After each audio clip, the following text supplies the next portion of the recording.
a master magician. His are some of the most complex illusions anywhere. Last night, Playboy magazine. 50,000 people witnessed Franz Harary redefine magic. The Associated Press. Experiencing his illusions is like taking a trip to the moon. Franz Harary has pushed magic into the 21st century. Behind this easy-going smile is a man conducting a secret world of misdirections, all for the third. His magic is one created for the remote control generation. He's the leading creator of magic illusions today. Time to turn off gravity.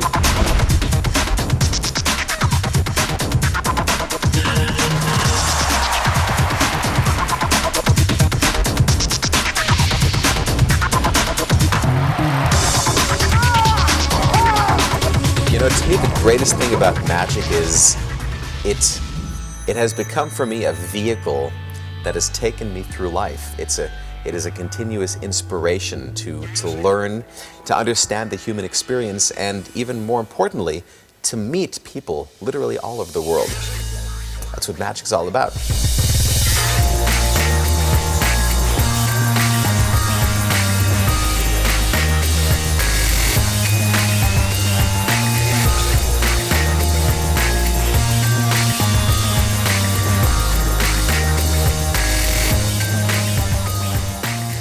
Hi there.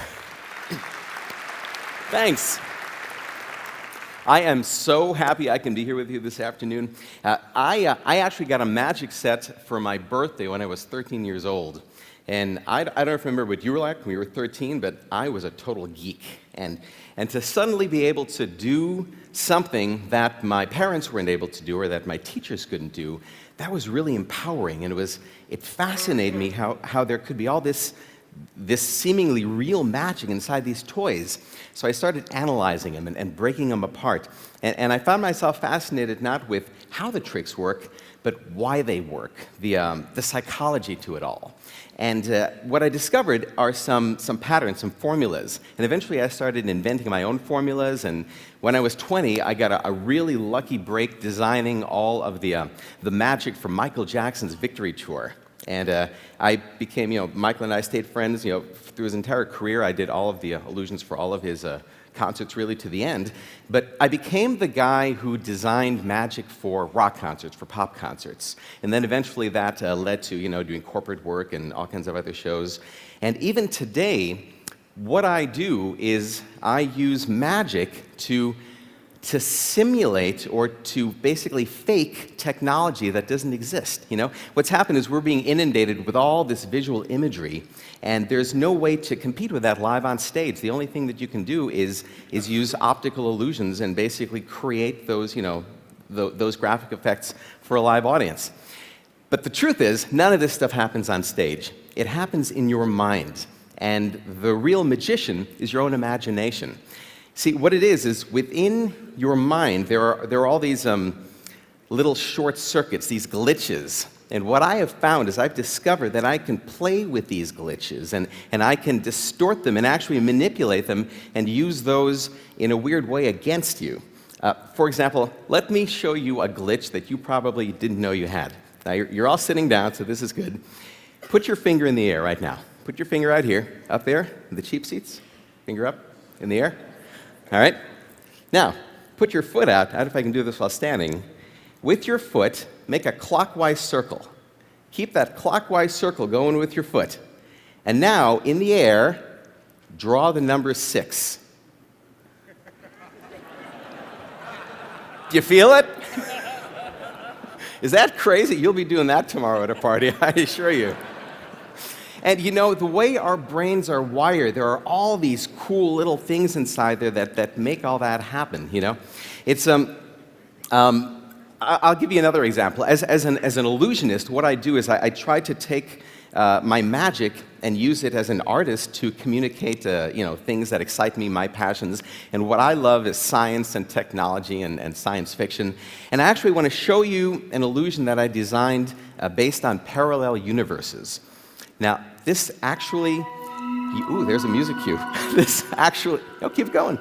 This actually uses Stephen Hawking's anthropic principle. I've been fascinated by the idea of stepping into the space in between space.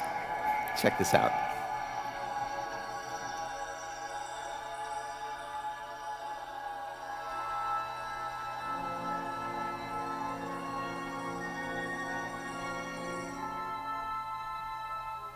The eminent Cambridge University professor Stephen Hawkins wrote, and I quote, "According to the Strom version of the anthropic principle, there are many different universes or many different regions of a single universe, each with its own initial configuration and perhaps with its own set of scientific laws."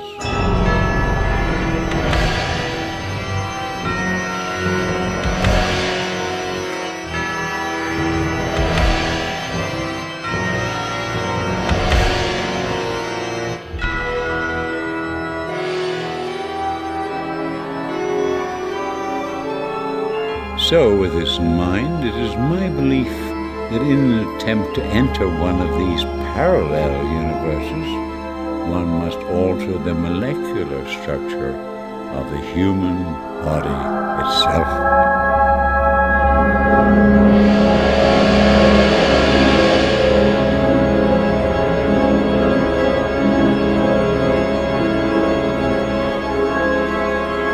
Thereby challenging the laws of physics as we know them to enter the infinitely flat world of the second dimension.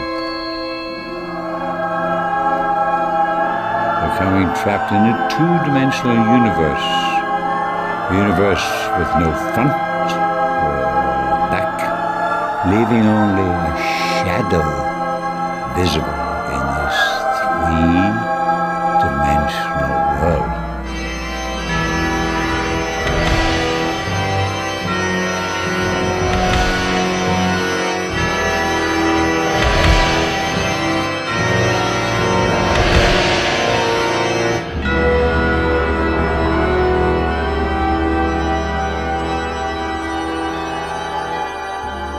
Finally, returning to the world of three dimensions from whence we began.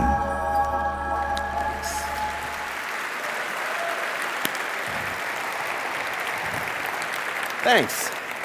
I think this is actually, I think you are the first audience that I ever did that for that actually understood some of the science.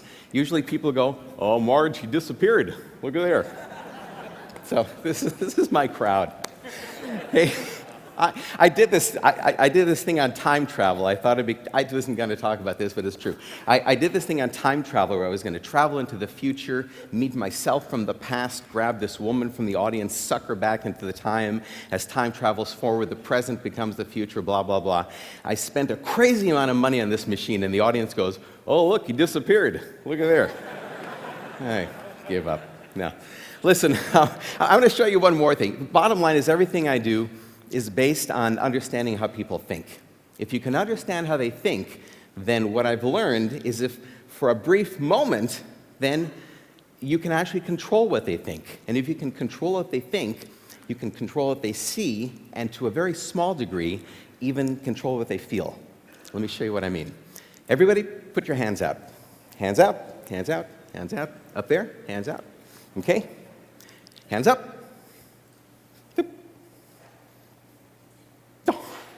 All right. Thumbs down, thumbs down, thumbs down. Cross one hand over the other, just like that. Interlock your fingers. Thumb straight down. Right? You got thumbs down? Okay. Now, see if you can find your pinkies. Find your pinky. All right. Find your pointer. Here's the magic part. Bring your thumb up just a little bit. And now bring your thumb all the way around to the side, shoot straight up, and pull your hand apart. You'll figure it out. Listen, sort of found the pulse of this crowd.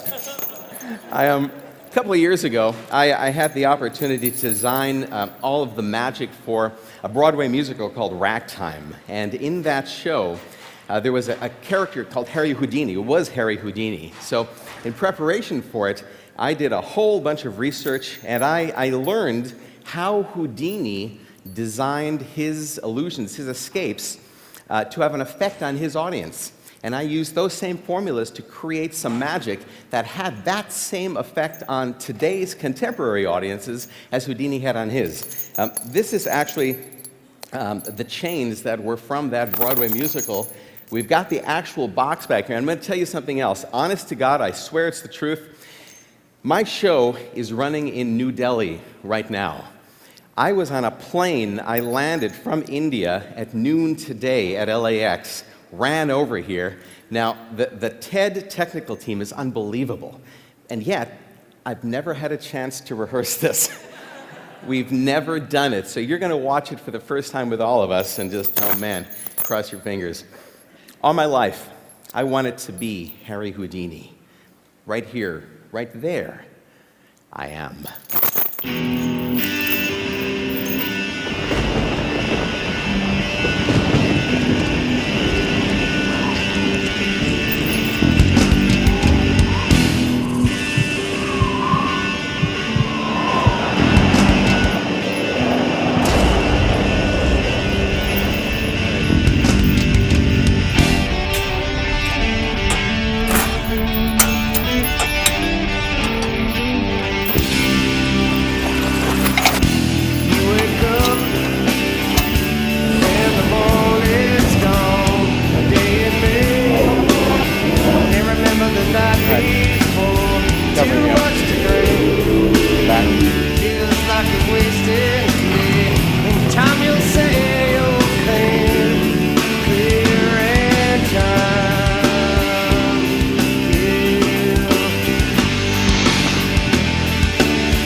Yo, over here.